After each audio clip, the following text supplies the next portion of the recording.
Hi guys, इस video में हम बात करेंगे कॉस्ट अकाउंटिंग स्टैंडर्ड 8 पर, जो कि है हमारा कॉस्ट ऑफ यूटिलिटीज़। यूटिलिटीज़ क्या होता है? सिग्निफिकेंट इनपुट होता है जो कि बहुत इंपॉर्टेंट हिस्सा होता है मैन्युफैक्चरिंग प्रोसेस का, लेकिन फाइनल प्रोडक्ट का कोई भी पार्ट नहीं बनता है।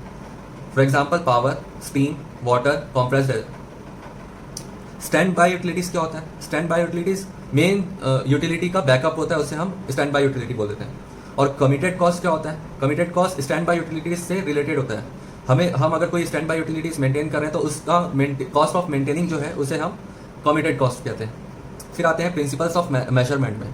तो each type of utility shall be treated as a distinct cost object. For example power एक अलग डिस्टिंक्ट कॉस्ट ऑब्जेक्ट होगा, स्टीम एक अलग कॉस्ट ऑब्जेक्ट होगा, वाटर एक अलग कॉस्ट ऑब्जेक्ट होगा।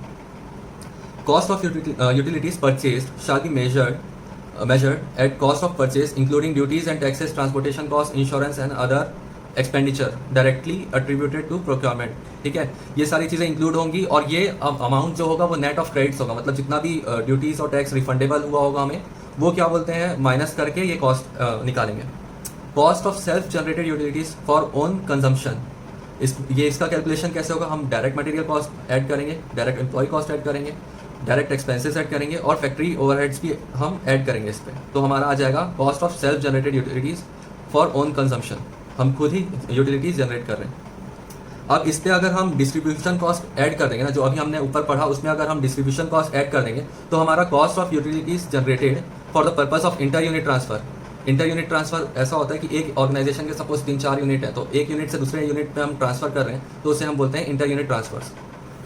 फिर आता है cost of utilities generated for the inter company transfers. ये इंटर कंपनी ट्रांसफर्स किसकी बात कर रहा है? सपोज एक ग्रुप ऑफ कंपनी है, उसके अंदर 10 कंपनीज है, तो एक कंपनी से दूसरी कंपनी पे जो ट्रांसफर होगा यूटिलिटी का, वो इंटर कंपनी ट्रांसफर होगा। तो उसका कैलकुलेशन कैसे होगा कॉस्ट ऑफ यूटिलिटीज का? Direct material cost, direct employ cost, direct expenses, factory overheads, distribution cost, share of administrative overheads. तो ये जो एडमिनिस्ट्रेटिव ओवरहेड्स है वो हमारा प्रोडक्शन ओवरहेड्स का, जिसके बारे में हमने डिटेलिंग बात की थी कॉस्ट अकाउंटिंग स्टैंडर्ड 1 पर, वो वाला पार्ट यहाँ पर इसका पार्ट फॉर्म बनेगा। फिर इसमें अगर हम मार्केटिंग ओवरहेड्स को और प्रॉफिट मार्जिन को हमने ऐड कर देंगे तो ये हमारा cost of utilities generated for the sale to outside parties हो जाएगा। हम अगर किसी ग्रुप से बाहर हम क्या बोलते हैं, किसी को बेचते हैं आउटसाइड पार्टी को, तो हमारा इस ऊपर वाला जो कॉस्ट था इंटर यूनिट के लिए, इंटर कंपनी के लिए, उसमें हम अगर मार्केटिंग ओवरहेड्स और प्रॉफिट मार्जिन को ऐड कर देंगे तो हमारा आउटसाइड पार्टी का कैलकुलेशन आ जाएगा। फिर बोलते हैं finance cost shall be excluded. ठीक है, shall not form part of cost of utilities. फिर cost of utilities shall include the cost of distribution. यहाँ पर हमने पढ़ा ही हुआ है, cost of distribution shall consist of cost of delivery of utilities up to the point of consumption. जहाँ तक जो लास्ट पॉइंट ऑफ कंजम्पशन होगा, वहाँ तक जो डिलीवरी होगी उसका क्या बोलते हैं, कॉस्ट ऑफ डिस्ट्रीब्यूशन वैसे कैलकुलेट होगा। फिर आ गया हमारा cost of utilities shall not include imputed cost, वैसे भी नहीं होता। Where the cost of utilities is accounted at standard cost. तो यहाँ इसका ब्रीफ में बता देता हूँ। प्राइस वेरिएंस अगर कुछ आता है, नॉर्मल हो या एबनॉर्मल हो, वो हमारा पार्ट बनेगा कॉस्ट ऑफ यूटिलिटीज निकालने के लिए। लेकिन अगर यूसेज वेरिएंस का कुछ है, तो वो है नॉर्मल रीजंस की वजह से अगर यूसेज वेरिएंस क्रिएट हो रहा है, तो हमारा क्या बोलते हैं, वो बनेगा कॉस्ट ऑफ यूटिलिटीज का पार्ट। लेकिन एबनॉर्मल रीजंस की वजह से अगर कुछ यूसेज वेरिएंस क्रिएट हो रहा है, तो फिर वो एबनॉर्मल कॉस्ट की तरह ट्रीट होगा, ना कि कॉस्ट ऑफ यूटिलिटीज में ऐड होगा।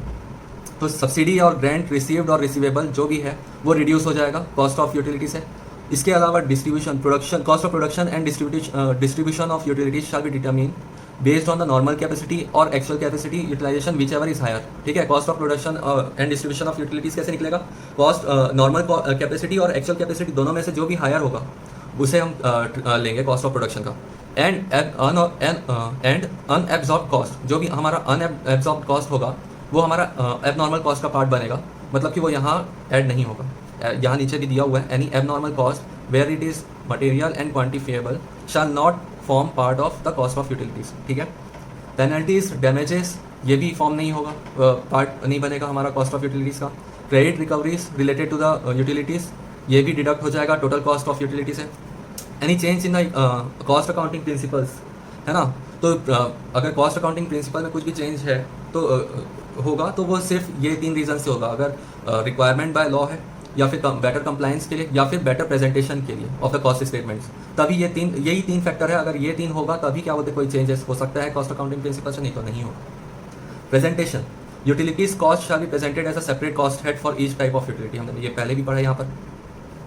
फिर when where separate cost statements are prepared for utilities, अगर हम सेपरेट कॉस्ट स्टेटमेंट बना रहे हैं यूटिलिटीज़ के लिए, तो फिर वहाँ पर हमें क्लासीफाई करना पड़ेगा कि हमने यूटिलिटी परचेज किया है या फिर जनरेट किया है, दोनों भी क्लासीफाई होगा।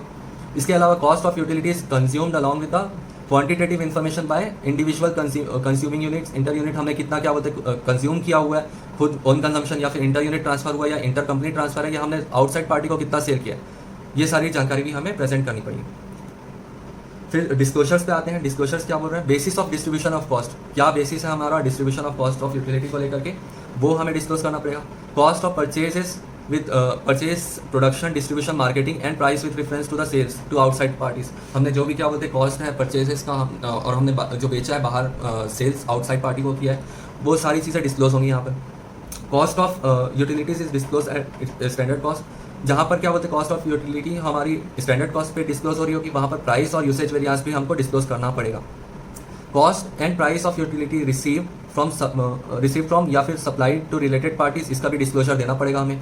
The cost and price of utility receive from supply as inter unit transfers and inter company transfers, inter unit transfer और इंटर कंपनी ट्रांसफर्स के बारे में भी हमें डिस्क्लोजर देना पड़ेगा।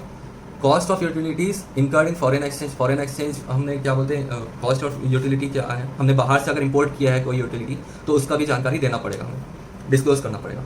एनी सब्सिडी ग्रांट जो हमने क्या बोलते हैं रिड्यूस किया था कॉस्ट में, एक्सक्लूड किया था, वो भी हमें डिस्क्लोज करना पड़ेगा। क्रेडिट रिकवरीज जो हमें रिड्यूस किया था एक्सक्लूड किया था, उसे भी क्या बोलते हैं डिस्क्लोज करना पड़ेगा। एबनॉर्मल कॉस्ट जो हमारा एक्सक्लूडेड रहता है हमेशा कॉस्ट ऑफ यूटिलिटी से, वो भी क्या बोलते हैं डिस्क्लोज होगा। Penalties and damages paid etc. are excluded from the cost utilities and shall be disclosed, ठीक है। फिर आता है any change in the cost accounting principles, ये ऊपर जो लिखा था वही है।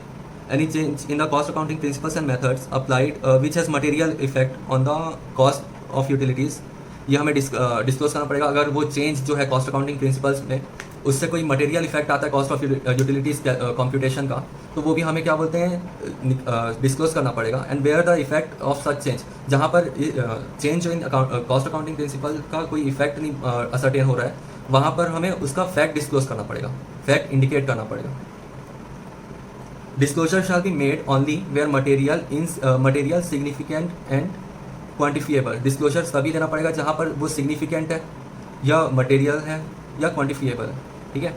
Disclosure shall be made in the body of a cost statements, या फिर फुट नोट की तरह डिस्क्लोज कर सकते हैं, डिस्क्लोजर दे सकते हैं, या फिर एक सेपरेट शेड्यूल बना करके डिस्क्लोजर हो सकता है। तो यही था हमारा कॉस्ट अकाउंटिंग स्टैंडर्ड 8। थैंक्स।